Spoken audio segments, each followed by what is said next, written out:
Imagine waking up in a world where your nearest neighbor might be 50 miles away, where a single mistake could mean the difference between life and death, where fortune and disaster walk hand in hand across an endless sea of grass. Welcome to the American frontier of 1875, a place more extraordinary than any legend, more dangerous than any story, and more beautiful than any dream. Picture yourself standing on a vast plain as the first light of dawn breaks across this untamed wilderness. You're witnessing a world that exists between myth and reality, a place where ordinary people accomplished the impossible, where courage was measured not in moments, but in a quiet determination to face each new day in a land that offered everything, and forgave nothing. The morning air carries the scent of sagebrush and wild grass. Dewdrops glisten on prairie flowers whose names are known only to the indigenous peoples who have called this land home for thousands of years. The Lakota called this time of day, Anpata Waste, the good day beginning, and indeed, each sunrise brought both promise and uncertainty to those brave enough to call the frontier home. As the golden light spreads across the horizon, you can almost hear the gentle sounds of a frontier settlement awakening. The soft lowing of cattle in the distance, the creak of wooden wagon wheels, the quiet conversations of early risers sharing coffee around dying campfires. This wasn't the Hollywood version of the Wild West, filled with constant gunfights and lawlessness. This was a place where ordinary people lived extraordinary lives, shaped by the vast landscape around them. In these early morning hours, a homesteader named Sarah might be drawing water from a well her husband dug by hand, bucket by bucket, until he hit the precious water table 40 feet below. The well represented months of backbreaking labor, but it meant survival, independence. The difference between a successful claim and another abandoned dream swallowed by the prairie. The morning routine was sacred in its simplicity. Sarah would light the fire in her cast-iron stove, a treasured possession that had traveled over 1,000 miles in a covered wagon. The stove had been manufactured in St. Louis, carried across rivers and mountains, and now provided warmth and sustenance in a one-room sod-dye, a house literally carved from the earth itself, with walls 3 feet thick made of prairie grass and soil. These sod houses, or soddies, were architectural marvels of necessity. The thick walls provided excellent insulation against both the scorching summer heat and the bitter winter cold. Families would carefully cut rectangular blocks of sod, roots still holding the soil together, and stack them like enormous bricks. The roof might be made of wooden planks covered with more sod, creating a living ceiling where wildflowers would sometimes bloom in spring. As Sarah prepares her morning meal, perhaps cornmeal mush with a precious bit of molasses, she can see across the plains to where Native American smoke signals might rise in the distance. These signals weren't the simple communications of Hollywood films, but rather a sophisticated long-distance messaging system that could convey complex information across hundreds of miles. The Cheyenne and Arapaho tribes had perfected this art over generations, using different combinations of smoke puffs and pauses to communicate everything from weather warnings to the movement of buffalo herds. The relationship between settlers and Native Americans was far more complex than popular culture suggests. While conflicts certainly occurred, there were also countless examples of cooperation, trade, and mutual respect. Many frontier families survived their first brutal winters only because of knowledge shared by Native Americans about which plants could provide medicine, how to track game, and where to find water during drought. Consider the story of Mary Fields, known as Stagecoach Mary, who in 1885 became the first African American woman to work for the United States Postal Service. Standing 6 feet tall and weighing over 200 pounds, Mary delivered mail through the Montana wilderness for 8 years, never missing a single delivery. When blizzards blocked the roads, she would strap on snowshoes and walk her route, sometimes traveling over 20 miles through waist-deep snow to ensure that isolated families received their letters from loved ones back east. The mail was a lifeline connecting the frontier to civilization. A single letter might take months to reach its destination, traveling by train, stagecoach, horseback, and sometimes on foot through territories where the nearest neighbor might be 50 miles away. These letters carried news of births and deaths, business arrangements, and most importantly, the emotional connections that held families together across vast distances. As the morning sun climbs higher, painting the landscape in shades of gold and amber, you can imagine the sounds of a frontier town beginning to stir. Dodge City, perhaps, or Tombstone, or one of the hundreds of smaller settlements that dotted the western territories. The general store owner sweeping his wooden sidewalk, the blacksmith firing up his forge, children running barefoot through dusty streets, their laughter echoing off false-fronted buildings that created an illusion of permanence in a world that could change overnight. As the day unfolds across the frontier, life moves to rhythms established by necessity and shaped by the unforgiving beauty of the land itself. Let yourself drift into the steady, purposeful pace of daily existence in the Wild West, where every action had meaning and every skill was essential for survival. In the growing warmth of mid-morning, imagine walking through the heart of a cattle ranch, where the day's work has been underway since before dawn. The cowboys, a word derived from the Spanish vaquero, are not the romanticized figures of legend, but hard-working men from diverse backgrounds, many of them former slaves, Mexican vaqueros, and immigrants seeking opportunity in the vast grazing lands of Texas, Kansas, and Wyoming. The cattle drive, that most iconic image of the American West, was actually a relatively brief phenomenon, lasting roughly from 1867 to 1887. During these 20 years, cowboys drove an estimated 10 million head of longhorn cattle from Texas ranches to railroad towns like Abilene and Dodge City. The famous Chisholm Trail, stretching 800 miles from South Texas to Kansas, was worn into the earth by the hooves of countless cattle and the boots of thousands of cowboys. Picture yourself riding alongside one of these drives.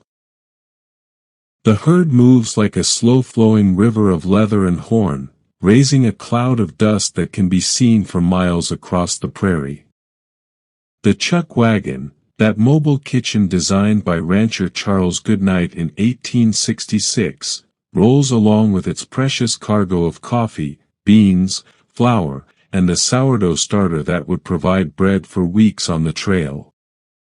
The chuck wagon cook, often called cookie, held one of the most important positions on the drive. A good cook could keep the men fed and happy despite limited ingredients and primitive conditions. A bad cook could destroy morale and lead to fights, desertion, or worse. Cookie would rise at 3 a.m. to start the coffee and begin preparing breakfast, and his day wouldn't end until the last cowboy had been fed and the pots were cleaned. The cowboys themselves worked 18-hour days, earning perhaps $30 a month plus meals. They came from all walks of life and many different backgrounds. Historians estimate that 1 in 4 cowboys was African American, many of them skilled horsemen who had learned their craft on southern plantations before the Civil War. Mexican vaqueros brought centuries of cattle-handling knowledge to the American ranges, introducing techniques like the lasso and specialized saddles that are still used today.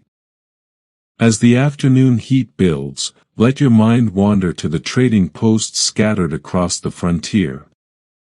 These isolated outposts served as crucial links in the chain of commerce that connected the wilderness to the civilized world.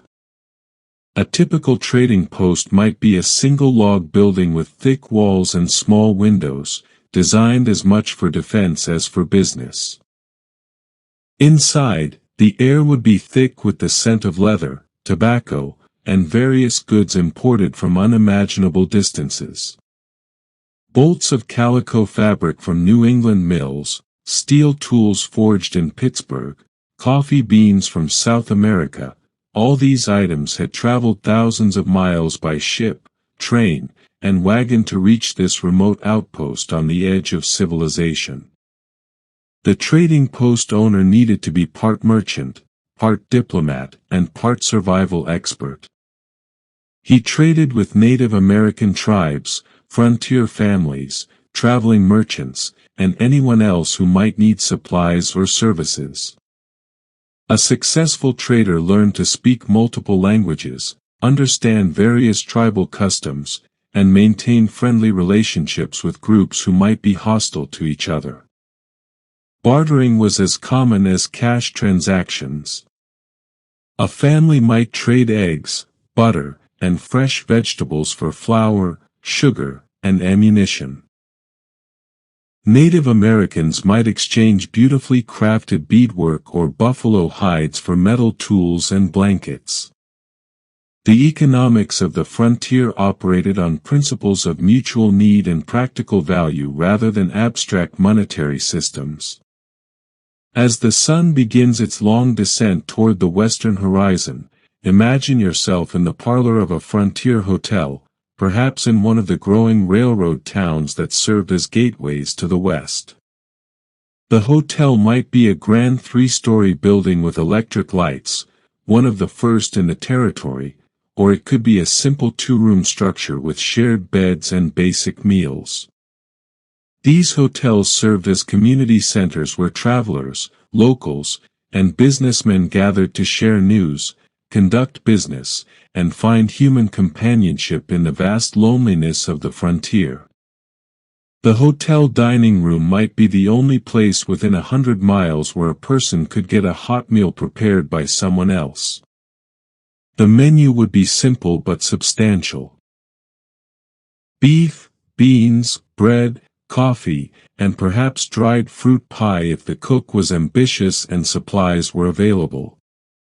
In the evening hours, as oil lamps begin to flicker in windows across the settlement, the pace of life slows but doesn't stop. This is when families gather around kitchen tables to share the day's experiences, when letters are written by lamplight, when children listen to stories passed down through generations. The frontier created a unique blend of cultures, with German immigrants sharing techniques for preserving meat, Scandinavian families contributing knowledge of farming in harsh climates, and countless other groups adding their wisdom to the collective knowledge of survival and prosperity in the West. The sounds of evening on the frontier were unlike anything in the modern world.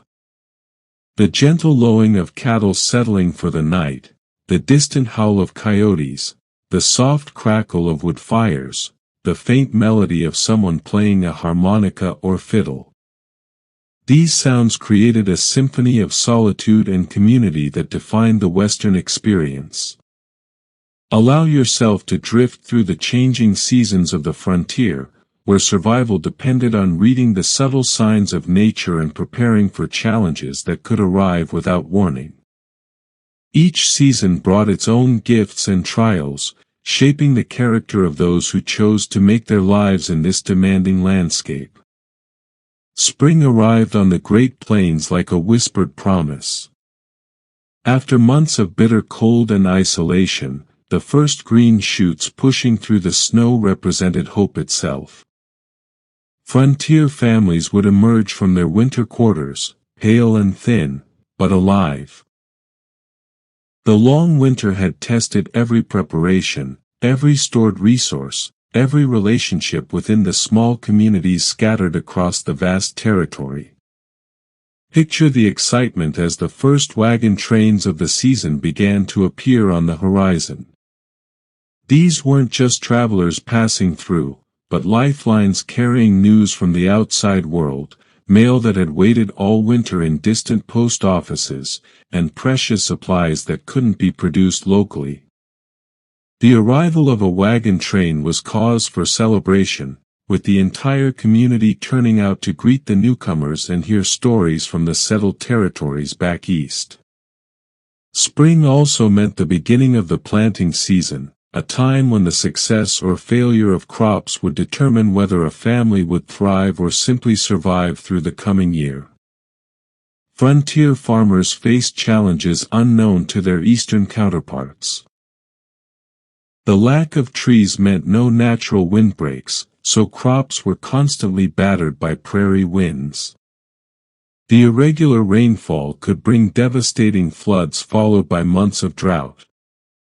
And then there were the grasshoppers.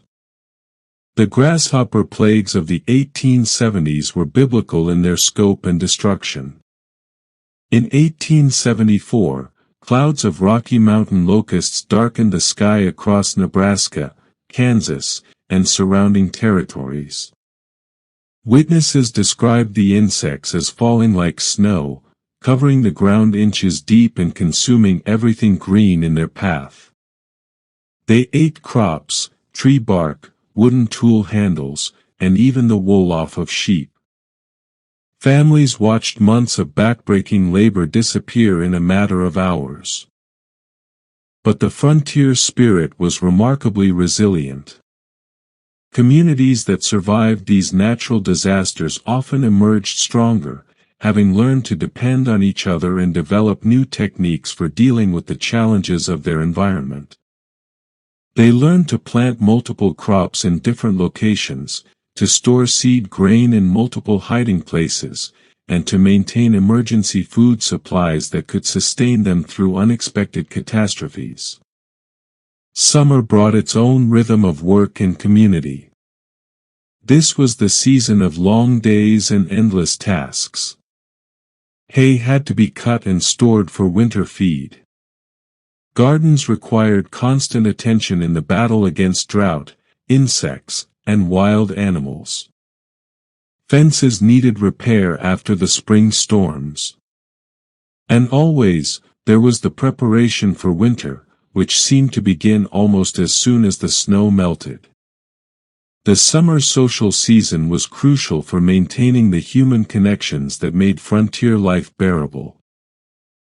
Church services, barn raisings, harvest festivals, and simple visiting between neighbors provided the social fabric that held communities together. These gatherings were not just social occasions, but opportunities to share vital information about weather patterns, crop diseases, new farming techniques, and potential dangers. A typical barn raising might bring together families from a 50-mile radius. Men would work together to frame and raise the massive timbers, while women prepared enormous meals and shared domestic wisdom.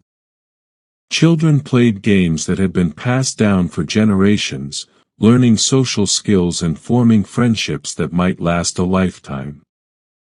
By evening, the new barn would be complete, and the celebration would continue with music, dancing, and storytelling that lasted well past midnight. As autumn arrived, the pace of work intensified. This was the season of harvest, preservation, and final preparation for the long winter months. Every frontier family became expert food preservationists by necessity. Vegetables were dried, pickled, or stored in root cellars. Meat was smoked, salted, or packed in lard. Fruit was made into preserves or dried into leathery strips that would provide vitamin C during the months when fresh food was unavailable. The autumn buffalo hunts were among the most significant events of the frontier year. For Native American tribes, the buffalo provided everything from food and clothing to shelter and tools. A single buffalo could feed a family for weeks, and every part of the animal was used for some purpose. The hide became clothing, blankets, and teepee covers. The bones were carved into tools and needles. Even the sinew was used as thread for sewing. European settlers initially didn't understand the sophisticated relationship between Native Americans and the buffalo herds. The tribes had developed sustainable hunting practices over centuries, taking only what they needed and following the herd's natural migration patterns. The massive commercial buffalo hunts of the 1870s and 1880s, which reduced the herds from millions to mere hundreds, represented not just an environmental catastrophe, but the destruction of an entire way of life. Winter on the frontier was a test of every preparation, every relationship, and every ounce of courage a person possessed. The first blizzard might arrive in October or wait until January, but when it came, it could isolate families for weeks or even months. Stories tell of people stringing rope between their house and barn so they wouldn't get lost in whiteout conditions when caring for their animals. The long winter evenings were when frontier culture truly came alive. With no electric lights or modern entertainment, families created their own diversions. Storytelling became an art form, with tales growing more elaborate with each telling. Music was precious. A family with a fiddle or piano was the social center of the community. Books were read and reread until they fell apart. Letters were written by lamplight, carrying news and affection across hundreds of miles of snow-covered prairie. Some families didn't survive the winter. Every spring brought the sad discovery of abandoned homesteads, their former occupants either dead from cold and starvation or simply gone, having given up their claims and returned to easier territories. But those who endured emerged in spring with a strength and confidence that could only come from having faced the ultimate test and survived. Let yourself settle into the fascinating world of frontier justice and community building, where ordinary people created extraordinary solutions to the challenges of establishing civilization in the wilderness. The Wild West wasn't as wild as legend suggests, but rather a place where necessity demanded innovation and cooperation. In the absence of established law enforcement, frontier communities developed their own unique approaches to maintaining order. The famous mining camps of California, Colorado, and the Black Hills operated under miners' laws, democratic systems where the entire community would vote on disputes and punishments. These impromptu legal systems often proved more fair and efficient than the formal courts back east, because everyone involved understood the local conditions and challenges. Picture a miners' court in session in a Colorado gold camp in 1859.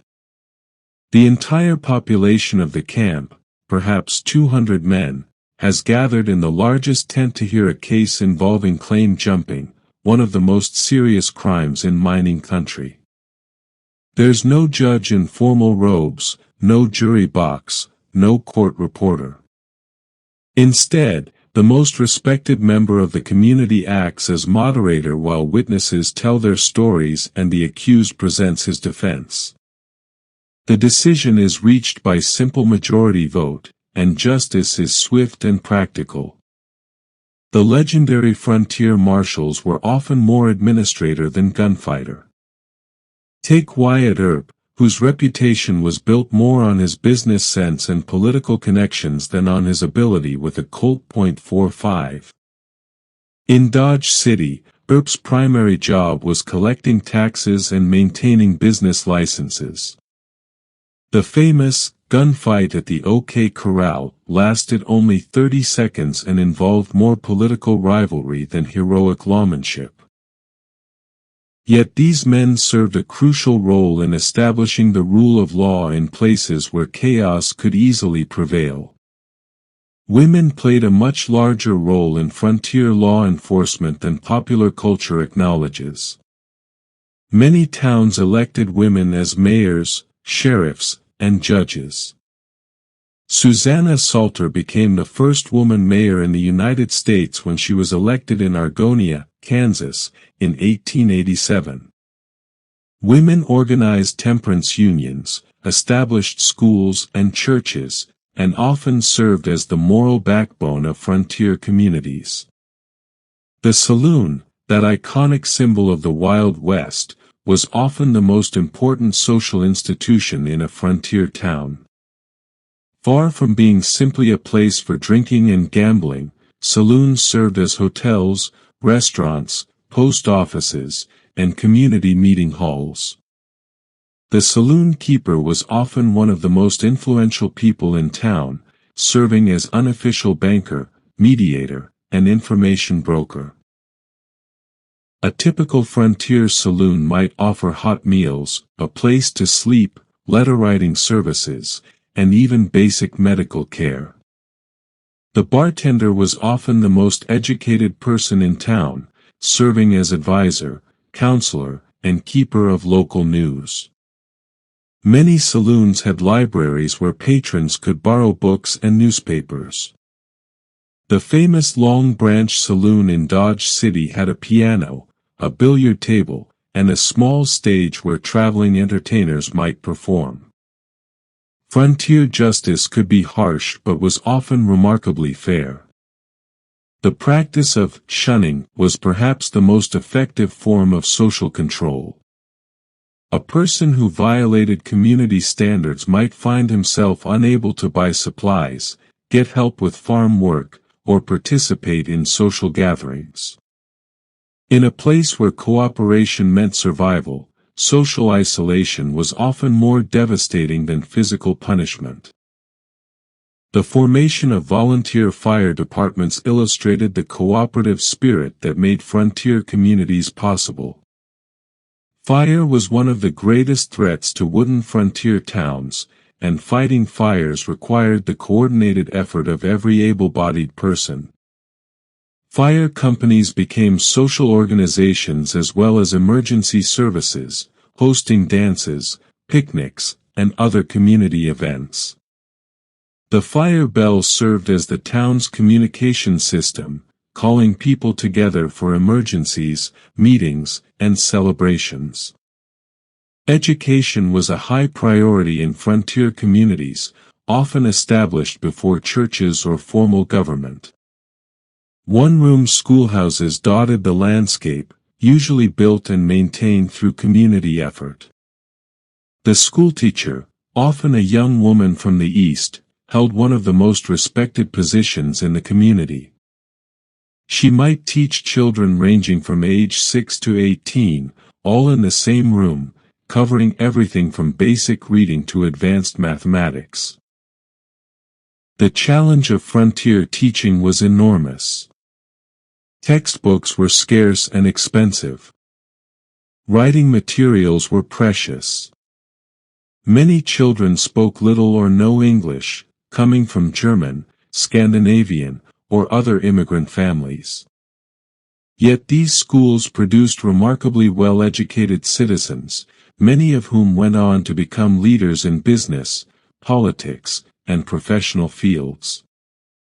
Churches played a central role in frontier social life, often serving multiple denominations and hosting community events that had little to do with religious services. A single building might serve Methodists on Sunday morning, Baptists on Sunday evening, and the school board on Tuesday nights. Traveling preachers, known as circuit riders, might visit a community only once or twice a year, so local residents often conducted their own services and ceremonies. The famous Frontier Code of Hospitality wasn't just politeness, it was a survival mechanism. A traveler arriving at a frontier home could expect food, shelter, and protection without payment or even formal introduction. This tradition arose from the understanding that anyone might find themselves in need of help far from civilization. The code was so strong that violating it could result in complete social ostracism. Mail delivery on the frontier was an adventure in itself. Before the establishment of regular postal routes, mail might be carried by anyone traveling in the right direction. Stagecoach drivers, traveling merchants, and even casual travelers might carry letters and packages for distant communities. The Pony Express, though it operated for only 18 months, captured the imagination because it represented the frontier spirit of determination and innovation. The telegraph, when it finally reached frontier communities, revolutionized life by providing instant communication with the outside world.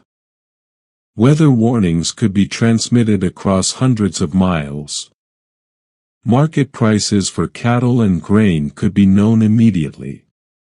News of national events reached frontier towns on the same day they occurred. This connection to the larger world helped transform isolated settlements into thriving communities integrated into the national economy. As the 19th century drew to a close, the Wild West was already becoming a memory, transformed by forces that would reshape the entire continent. Let yourself drift through this time of change, when the frontier spirit adapted to new realities while preserving the independence and resilience that defined the Western character. The completion of the Transcontinental Railroad in 1869 marked the beginning of the end for the traditional frontier. What had once taken months to accomplish by wagon train could now be completed in a matter of days by train. The railroad brought manufactured goods, new settlers, and fresh ideas to previously isolated communities. But it also brought the end of the great cattle drives, as ranchers could now ship their herds directly to market by rail. Picture the excitement and trepidation as the first train whistle echoed across the prairie, announcing the arrival of the modern world. Railroad towns sprang up almost overnight, complete with hotels, restaurants, and businesses catering to travelers. But many older settlements, bypassed by the railroad, simply disappeared as residents moved to locations with better transportation connections. The discovery of massive silver deposits in Nevada, Colorado, and other western territories brought a new kind of prosperity to the region. The Comstock lode in Nevada produced over $300 million worth of silver and gold, creating instant millionaires and funding the development of entire cities.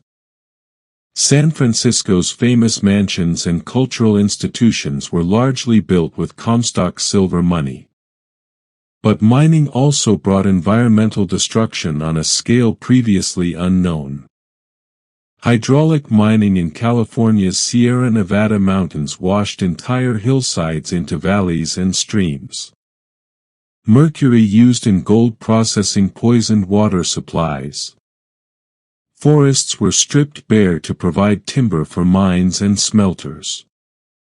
The price of prosperity included environmental damage that would take generations to heal. The invention of barbed wire in 1874 literally reshaped the landscape of the American West. For the first time, vast areas of open range could be economically fenced, ending the era of free grazing and open cattle drives. The range wars between cattlemen and farmers often centered on disputes over fencing and water rights. Some conflicts turned violent, with fence-cutting raids and armed confrontations between different interest groups. Native American tribes faced their greatest challenges during this period as the federal government implemented policies designed to force assimilation. The Dawes Act of 1887 broke up tribal lands into individual plots, destroying the communal lifestyle that had sustained indigenous peoples for centuries. Children were sent to boarding schools where they were forbidden to speak their native languages or practice traditional customs. Yet Native Americans demonstrated remarkable resilience and adaptability. Many became successful ranchers, farmers, and businesspeople within the changing economy. They preserved essential elements of their culture while adapting to new circumstances.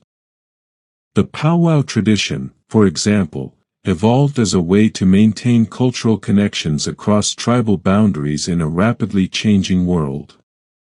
The closing of the frontier was officially announced by the U.S. Census Bureau in 1890, declaring that there was no longer a clearly defined frontier line. This announcement prompted historian Frederick Jackson Turner to write his famous essay, The Significance of the Frontier in American History, arguing that the frontier experience had fundamentally shaped American character and democracy. But the frontier spirit didn't disappear, it simply found new expressions. The same independence, innovation, and determination that had conquered the wilderness now turned toward building cities, developing industries, and creating the infrastructure of a modern society. Former cowboys became railroad workers, ranch hands became factory supervisors, and frontier women became leaders in education, social reform, and business. The romantic image of the Wild West began forming even as the real frontier was disappearing. Buffalo Bill Cody's Wild West show, which toured Europe and the eastern United States, presented a highly romanticized version of frontier life. The show featured staged gunfights, trick riding, and performances by Native Americans who often bore little resemblance to their traditional culture. Yet these shows helped preserve interest in Western heritage and created lasting myths about frontier life. Technological innovations continued to transform Western life. The windmill made farming possible in areas previously too dry for agriculture. Improved plows could break the tough prairie sod that had defeated earlier farmers. New varieties of wheat, adapted to harsh western climates, turned the Great Plains into the world's most productive agricultural region. The conservation movement also had its roots in the American West. Witnessing the rapid destruction of natural resources, forward-thinking individuals began advocating for the protection of wilderness areas. Yellowstone became the world's first national park in 1872, followed by other western parks that preserved unique landscapes for future generations. John Muir, founder of the Sierra Club, spent years exploring the western wilderness and advocating for its protection.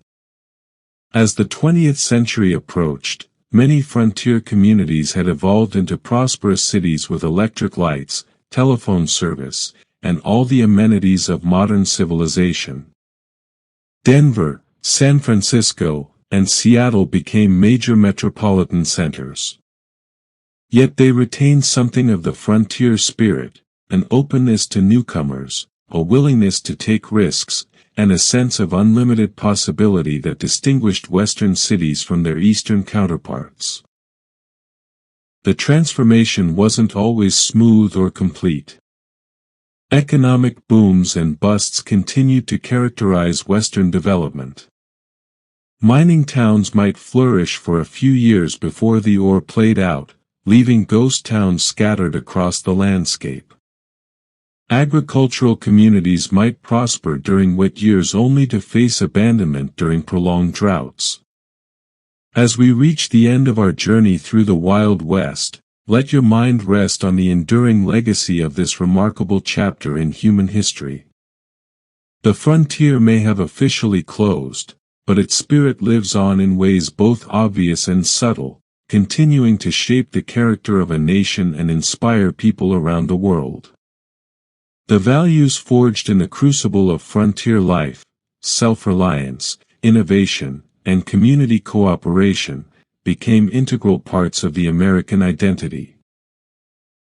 The frontier taught that problems could be solved through determination and creativity, that failure was not permanent, and that anyone willing to work hard could create a better life. These lessons continue to influence American culture, business practices, and political philosophy. In the quiet of evening, Imagine walking through a modern western town that still bears the marks of its frontier heritage. The wide main street, originally designed to accommodate teams of oxen and prairie schooners, now hosts farmers' markets and community festivals. The old general store has become an antique shop, but it still serves as a gathering place where neighbors share news and visitors learn local history. The frontier experience created a unique relationship with the natural environment. Unlike Europeans, who saw wilderness as something to be conquered and civilized, Western Americans developed an appreciation for the beauty and power of untamed landscapes. This relationship led to the establishment of the national park system, the development of outdoor recreation as a major industry, and a conservation ethic that values wilderness for its own sake. Many of the innovations born of frontier necessity became standard features of modern life. Mail-order catalogs, developed to serve isolated rural customers, evolved into today's e-commerce industry. Credit systems created by frontier merchants laid the groundwork for modern banking. The franchise model used by early trading posts influenced the development of chain stores and restaurants. The frontier also demonstrated the power of voluntary association and community self-governance. Without established institutions, frontier communities had to create their own solutions to common problems. They formed volunteer fire departments, established schools, built roads, and maintained law and order through cooperative effort. These experiences strengthened democratic traditions and proved that ordinary citizens could effectively govern themselves. Women's rights advanced more rapidly in Western territories than in established Eastern states. Wyoming became the first territory to grant women the right to vote, in 1869, 50 years before the passage of the 19th Amendment. Western women often enjoyed greater economic opportunities, serving as business owners, professionals, and community leaders. The frontier's emphasis on practical ability over social convention opened doors that remained closed elsewhere.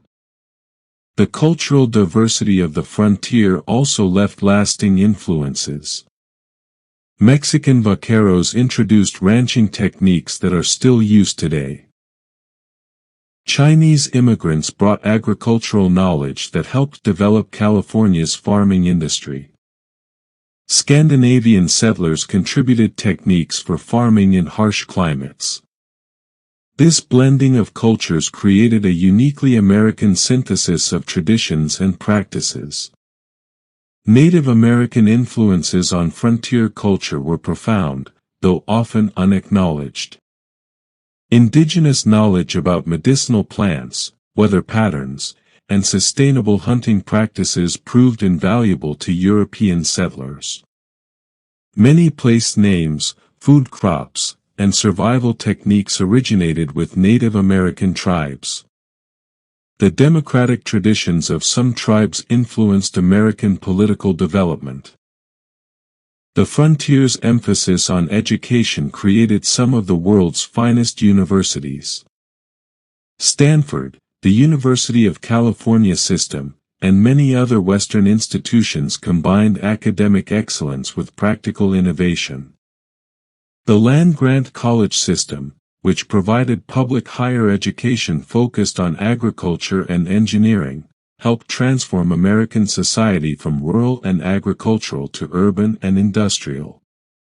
As you drift toward sleep, picture the vast landscape of the American West as it appears today. Modern highways follow routes first traced by Native American trails, then worn deeper by wagon wheels and cattle drives. Cities and towns grew up around the trading posts and railroad stops that served frontier communities. National parks preserve landscapes that inspired and challenged frontier settlers. Knowing that the spirit of the the night Wild sky West, above the western plains remains largely unchanged from what frontier families saw more than a century ago. Remains as relevant the same today constellations that guided cattle drives and wagon trains still shine down on a land that has been transformed yet retains its essential character. The vastness that once seemed so intimidating now provides a sense of peace and possibility. In ranch houses scattered across the plains, families still gather around kitchen tables to share the day's experiences.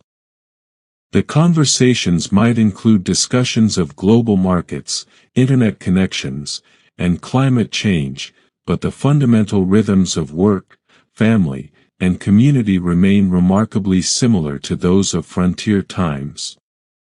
The Wild West lives on not just in museums and movies, but in the attitudes and values of people who still believe in the power of individual initiative and community cooperation. Every entrepreneur starting a new business, every volunteer fire department responding to an emergency, every community coming together to solve a common problem demonstrates that the frontier spirit remains alive and vital. As your breathing deepens and your mind begins to quiet, carry with you the peace and strength that comes from connecting with this remarkable heritage. The courage of people who left everything familiar to seek better lives in unknown territories. The resilience of communities that thrive despite seemingly impossible challenges. The innovation that transformed wilderness into productive settlements. The cooperation that created order without sacrificing freedom. Let the vast silence of the frontier night settle over you. Feel the gentle prairie wind. Hear the distant song of coyotes. See the endless canopy of stars. In this peace, find the rest that comes from understanding that you are part of an ongoing story of courage, determination, and hope that began on the American frontier and continues today.